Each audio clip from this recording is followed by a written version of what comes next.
भगवान शिव के द्वादश ज्योतिर्लिंगों में से एक भीमाशंकर ज्योतिर्लिंग महाराष्ट्र के पुणे जिले में मौजूद है। सह्याद्री पहाड़ियों और घने जंगल के बीच मौजूद यह ज्योतिर्लिंग अपने शांत सुरम्य वातावरण के बीच एक आध्यात्मिक शक्ति का संचार करता है।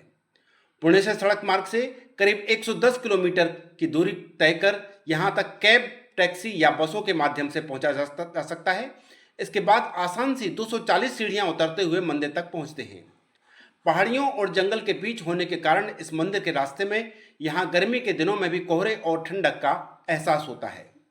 सीढ़ियों के रास्ते से ही आपको पूजा के लिए पुष्प प्रसादी आदि खरीदनी होगी और मंदिर में प्रवेश सुबह 4:30 बजे से शुरू हो जाता है, लेकिन मंदिर सुबह 5 बजे खुलता है और 5:30 बजे यहाँ काकड़ आरती होती है।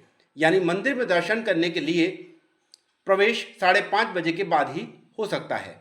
गर्भगृह में प्रवेश की अनुमति नहीं है। दर्शनार्थियों को गर्भगृह के सामने बड़े हॉल में खड़े होकर दर्शन करना होते हैं। कतार में लगकर मंदिर में प्रवेश करना होता है। यदि वीआईपी प्रवेश करना चाहते हैं तो इसके लिए 500 रुपये की रसीद कटती है। मंदिर में दर्शन रात 9:30 बजे तक खुले रहते हैं। गर्भगृह में भगवान शिव ज्योतिर्लिंग के रूप में स्वयं प्रकट रूप में विराजमान है। इसे स्वयंभू प्रकट ज्योतिर्लिंग माना जाता है। मान्यता है कि यहाँ पर त्रेता युग में भीमा नाम के राक्षस ने जब एक राजा को बंदी बनाकर उसे शिव की पूजा करने से रोका तो शिवलिंग तोड़ने का प्रयास किया, तो वहीं पर शिव जी प्रकट हुए और उसने भीमा नाम के राक्षस और उन्होंने भीमा नाम के राक्षस को इसी स्थान पर उसका संहार किया और संहार करने के बाद देवताओं के अनुरोध पर यहाँ पर वे ज्योतिर्लिंग के रूप में स्थापित हुए।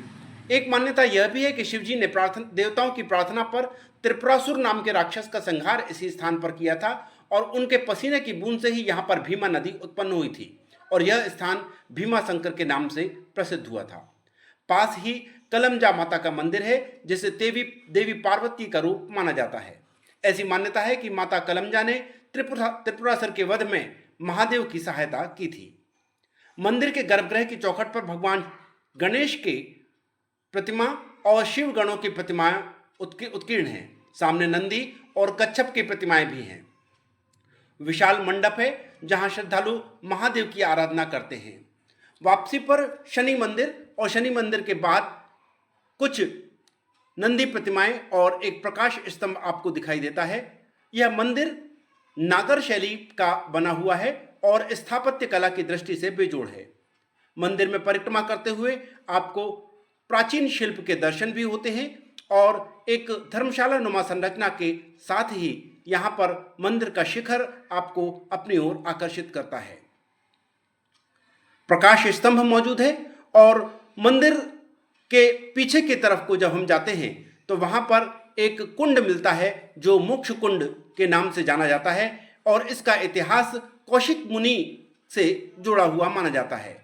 ऐसी मान्यता है कि पहले यहाँ पर इस कुंड में, मोक्ष कुंड में स्नान करने के बाद ही ज्योतिर्लिंग के पवित्र दर्शन किए जाते थे। आप इस वीडियो में देख सकते हैं कि यह मंदिर के चारों ओर इस प्रकार के स्थल और ये मोक्ष कुंड देख पा रहे हैं यहाँ पर, और इस मोक्ष कुंड में 12 महीने पानी भरा रहता है और दर्शनार्थी यहाँ मंदिर में दर्शन करने से पहले, ज्योतिर्लिंग के दर्शन करने से पहले यहाँ पर स्नान किया करते थे। ये मंदिर का पिछला हिस्सा, ये मोक्ष कुंड, और आप देख पाएंगे कि इस मंदिर की पिछली दीवार पर भी प्रतिमाओं का अंकन आपको दिखाई देगा। यह मंदिर आमतौर पर सुबह 5:30 बजे की आरती में सबसे ज़्यादा भीड़ यहाँ पर रहती है, लेकिन जैसे जैसे दिन निकलता जाता है श्रद्धालुओं की संख्या बढ़ती जाती है। वीकेंड पर यहाँ अपेक्षाकृत ज़्यादा भीड़ रहती है। ज्योतिर्लिंग के दर्शन करने के साथ ही यहाँ का आसपास का जो वातावरण है, जो पहाड़ों का और जो जंगल का नज़ारा है, जो पगडंडियाँ हैं, वो यात्रियों को बहुत आकर्षित करती हैं। सीढ़ियों से वापस चढ़ते हुए हम अपने टैक्सी, कैब या बस के पास पहुंच पाते हैं। सुबह के समय पहुंचेंगे आप तो निश्चित तौर पर आपको पहाड़ों और बादलों का जैसे मिलन दिखाई देता है, और चौतरफा कोहरा गर्मियों के दिनों में भी, मई के महीने में भी आपको दिखाई देगा। यहीं वापस लौटते में ही आपको कलमजा माता के दर्शन भी हो सकेंगे, साथ ही अन्य मंदिर भी होंगे यहाँ पर। और जब लौटेंगे तो पहाड़ों पर कोहरा और बादलों का मिलन जो दिखाई देता है, वो पर्यटकों को, दर्शनार्थी दर्शन के लिए यहाँ पे आए लोगों को काफ़ी अभिभूत कर देता है। दूर तक कोहरा और घने जंगल, और इसके बाद जब आप अपने वाहन से, कैब से या बस से या टैक्सी से लौटेंगे तो रास्ते में जंगल के साथ में पहाड़ियों का, पगडंडियों का नज़ारा देखने लायक होगा। जय महादेव।